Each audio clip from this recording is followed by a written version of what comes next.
today's video. In today's video, I'll be discussing why I think that Georgia will become the next Democratic stronghold. Now, this isn't necessarily a video that's disputed. It's most people, it's pretty much undisputed that Georgia will become the next Democratic stronghold. But I'm just going to discuss why it will be. Up here, I have the 2020 election results.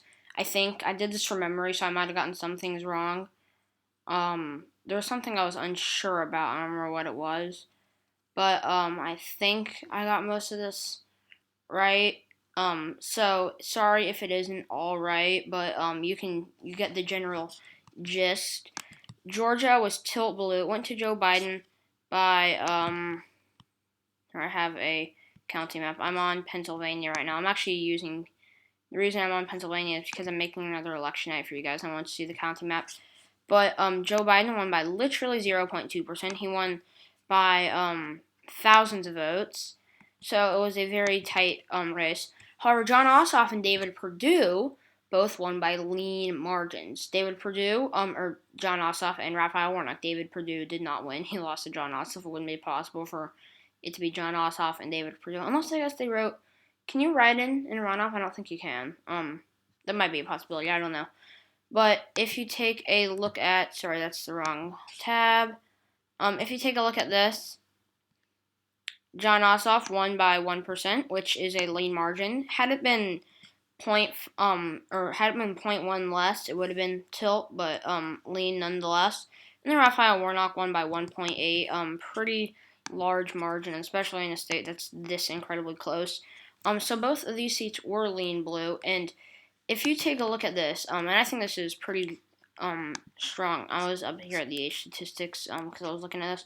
But if you look down here, black voters made up 29% of the electorate for the Democrats. And as a lot of us know, Joe Biden did relatively worse among the Latino community, or at least in some states. I don't quite know about Georgia. I haven't seen how the Latino vote typically ends up voting in Georgia.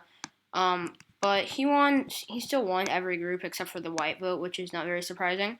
But if you look at this, if you look at which groups have the largest share of the electorate, black voters make up 29% of the electorate, and white voters make up 61% of it. But if you take a look at this, about 32% is black, which means that white or black voters which means that they have a smaller share of the electorate than they have a share of the population. White voters have a 61% share of the electorate, when in reality they have about a 58% share of the population. Asian voters have a 4% share of the electorate, or of the population. They only have a 1% share of the electorate, and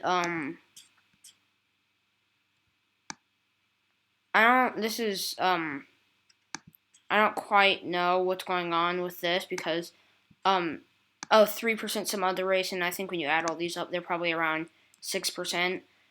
And this other racial / ethnic group turned out incredibly high in the runoffs, or higher than usual. They had like 8% of the electorate, which is pretty good, especially in a group that Joe Biden won by about as much as Donald Trump won the white vote.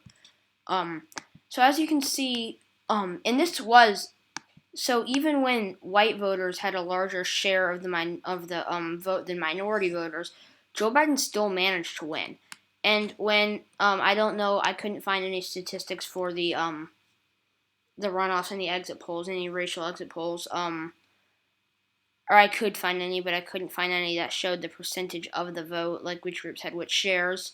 But at least according to the early vote, black voters had gained in percentages of the share.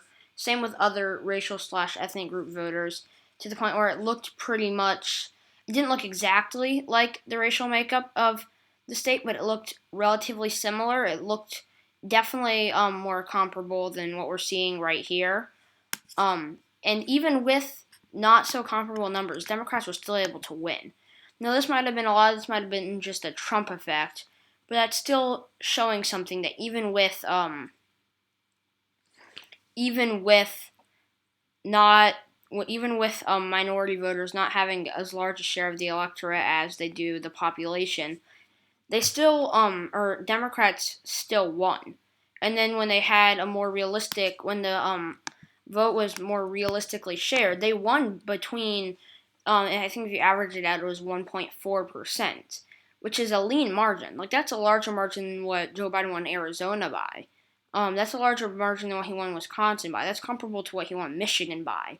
These margins are very strong for Georgia Democrats, and I think that if Stacey Abrams can keep up with the work that she's doing, then and people like her can start emerging. I honestly think that if people like her were emerging all throughout the Sun Belt, if people like her were emerging in Louisiana, or at least, I mean, like in this deep South region, Louisiana, Mississippi, Arkansas, South Carolina, North Carolina. South Carolina is already expected to get really competitive in the future, but in like Mississippi and Alabama, I think that if we were to see more organizers like Stacey Abrams, I don't necessarily know that it would be like Georgia, but I think that there's a realistic possibility that they are. I think they'll probably be more like 4% margins, 3% margins, or maybe not Mississippi, but at least Alabama. Probably be like 3% margins of victory for the Republicans if Democrats were able to do what they did in Georgia.